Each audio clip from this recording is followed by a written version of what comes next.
एक गमतीशीर अनुभव सांगतो, की माणसं कशी बनवाबनवी करतात, की एक मित्र म्हणाला, की म्हणे रात्रीच्या वेळेस मुलं खेळत होती खाली, क्रिकेट खेळत होती आणि आरडाओरडा करत होती, जोरजोरात, जोरजोरात आरडाओरडा करत होती.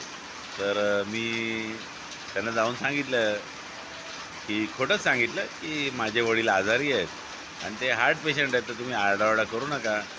त्यांचं काही म्हणजे जीवाला धोका आहे बुवा असं. दुसरा मित्र काय म्हणतो त्याच्यावरती, की पहिला मित्र म्हणाला, असं मी बोलल्यावरती घरी येऊन बघतो त्याच्यावर त्यांनी आवाज बंद केलेला. दुसरा मित्र त्याच्या डोक्यावरचा निघाला. तो काय म्हणतो माहिती आहे का? तुम्ही पण ऐका, तुम्ही पण अजून कुऱ्हाड होईल तुमची बरं काय. तो काय म्हणतो, "हो," म्हणे, "माझं पण असंच झालं," म्हणे.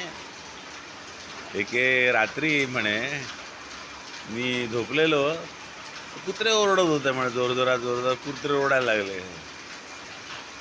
मग काय करावं बरं? मी गेलो खाली.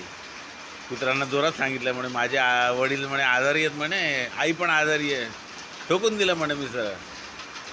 दोघं हार्ट पेशंट आहेत म्हणे, "काय त्यांच्या जीवाचा बरं होईल, तर तुम्ही काळजी घ्या," म्हणे. मग घरी येऊन बघतो तर कुत्र्यांनी पण आरडाओरडा बंद केलेला. आता तुम्ही मला सांगा, त्यांना काही कळतं का? ते काही माणसं आहेत का? पण थापा मारायच्या म्हणजे मारायच्या. असं विनोद आहे बुवा, बाकी काही नाही.